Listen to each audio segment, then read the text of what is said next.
for a pitch pilot episode. They were filming that we hope to create a TV show out of our team, but it was after that I was in July, and then after that I ended up being able to go with them to Mt.Adams in late August. And that is how the real magic started, which I can get into. Oh, yeah. Now, I heard from, because Michael W. Hall is one friendly person. He's a friend of mine, and in fact, he's going to be back on my network starting again this Saturday and talking about UFOs. But from what I gathered, talking to him, some strange things happen at the mountain. Yeah, they certainly did. I suppose I can start with talking about what actually happened when we went on the trip and how things started. Oh, yeah, please do. Yeah. On August 25th, I think that was a Thursday or Friday, but August 25th, I went to the East Study Ranch, met up with a bunch of the UFO I Team who was already there, and that is where we were going to rendezvous for basically a documentary film that Ambition Pictures is putting together. And that documentary will be called UFOs versus Bros and Bigfoot. So that will be interesting when it comes out. But we met up there. I stayed there the night of the 25th. We did a sky watch, of course, at East Study that night. And there was kind of a fantastic sighting that we caught on camera. Unfortunately, I didn't see it. I wasn't on the field at the time. But it was after that throughout the night I saw 3 blue flashes of light, which maybe I could touch on later that I've learned more about something they could be. So we were at East Study the night of the 25th. Then later on the 26th in the afternoon, UFO I Team departed East Study. First, I should probably explain that East Study stands for Enlightened Contact with Extraterrestrial Intelligence, for those who don't know. So, on the 26th of August, we traveled to a place called Taklock Lake, which was basically the other side of the mountain of Mt.Adams. I think about the same distance that it is from East Study to Mt.Adams, from Mt.Adams to Taklock Lake. But we traveled there, we set up camp, and I don't recall anything dramatic happening that night, but it was, I believe, the night of August 27th that we did a sky watch at Taklock Lake. And there's a campground there. I think it's a state forest campground or something like that, but we stayed at a couple of their campsites.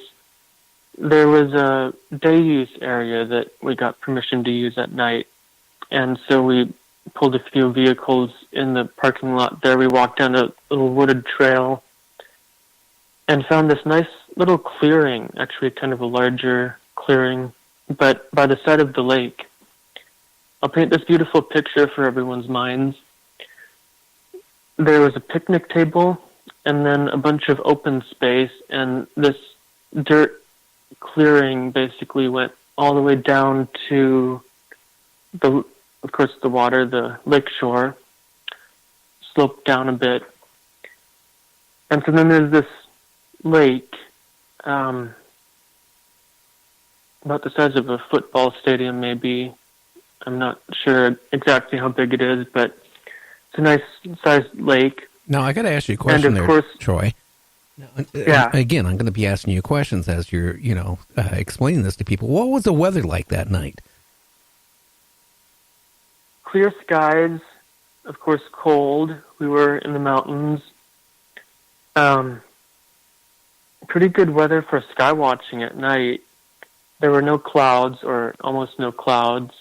We had no trouble looking up and seeing stars, and we saw most of the night sky from where we were. There were trees around us, so behind us we couldn't see much because it was mostly forest, but it was mostly in front of us where there was the clearing of the lake that we got this beautiful view, not just of the lake, but we saw just an amazing view of Mt.Adams. It looked very peaceful, snow on it. And Mt.Adams was not only on the other side of the lake, the reflection of Mt.Adams was on the surface of the lake, which was very still, rippling a little bit, but very still. So we got this perfect mirror, almost perfect mirror image of Mt.Adams doubling on the lake.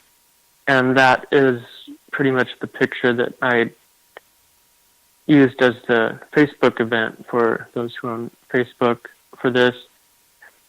No. And off to the right in the sky of Mt.Adams was Mars, just shining beautifully big and bright, and also reflecting on the lake perfectly.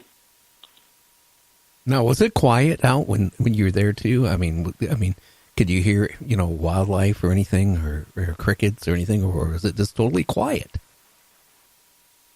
It was fairly quiet. I think there may have been crickets, but I kind of don't think there were, at least not much.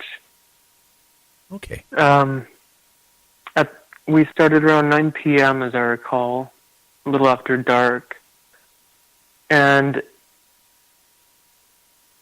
for a little while, we could hear a few other campers walking around or making noise off in the distance, but other than that, not much. It was fairly thick forest.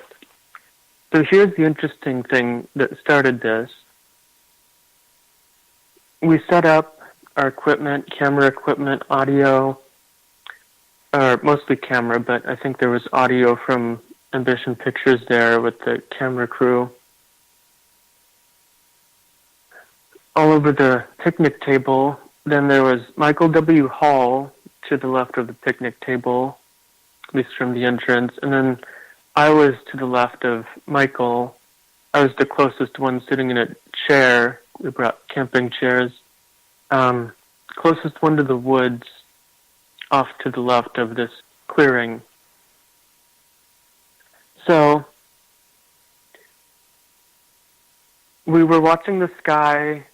It was almost silent around. We saw some lights on the mountain just from hikers.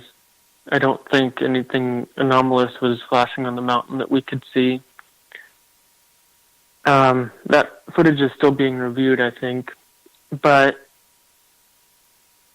the interesting thing is that it wasn't long after we set up that we could hear stick break noises and tree knock sounds off to the left of this clearing. I'm pretty sure I heard everything the clearest compared to anyone else. And there were a lot of little noises, but also big noises, bigger, louder noises that other people of the team could hear, other members. Now, isn't that an area, too, where there's been a lot of Bigfoot sightings? Oh, yeah, that is Sasquatch territory. Now, that was not only at ESETI that there have been known to be Sasquatch sightings and footprints, but the woods around there are known to be Sasquatch territory. A lot of Washington State is, a lot of the more rural and wooded areas anyway. And that campground, it was actually the night before that we even had a conversation with a lady who happened to stop by our campground. And she was telling us of some of her experiences previously in that forest and other places she'd camped in the area. And she was just saying that she's had experiences with Sasquatch there. She's seen them, mostly impressions of light or what looks like heat waves, basically their invisibility. She's also felt them directly around her, like even touching her when she was sitting down and just welcoming them peacefully. She described that as heat, but yeah, that forest, which is the Gifford Pinchot National Forest, that's big Sasquatch territory, so I would recommend for anyone who camps there to not only keep their eyes and ears open, but also keep an open mind and be respectful of them. Well, they were probably just as curious about all the campers, as you guys are curious about Bigfoot.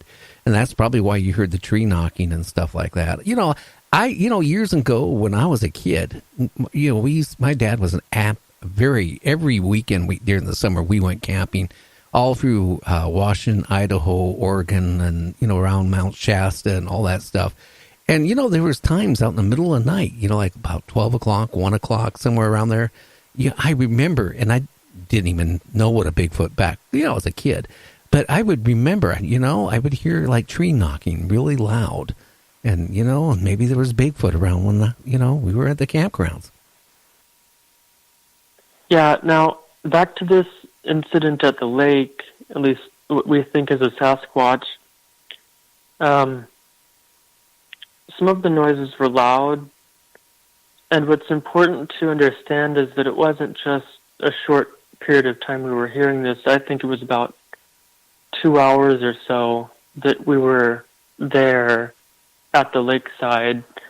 And the way I heard the noises is that it sounded like it was in one location. I would estimate less than 100 feet from where I was. Maybe even 50 to 70 feet away. And it was staying in one place. It wasn't an animal coming toward us or moving away from us. It was just sitting there. I think it was observing us, and some of the noises seemed to correspond with right after we'd said something funny or right after we said something interesting.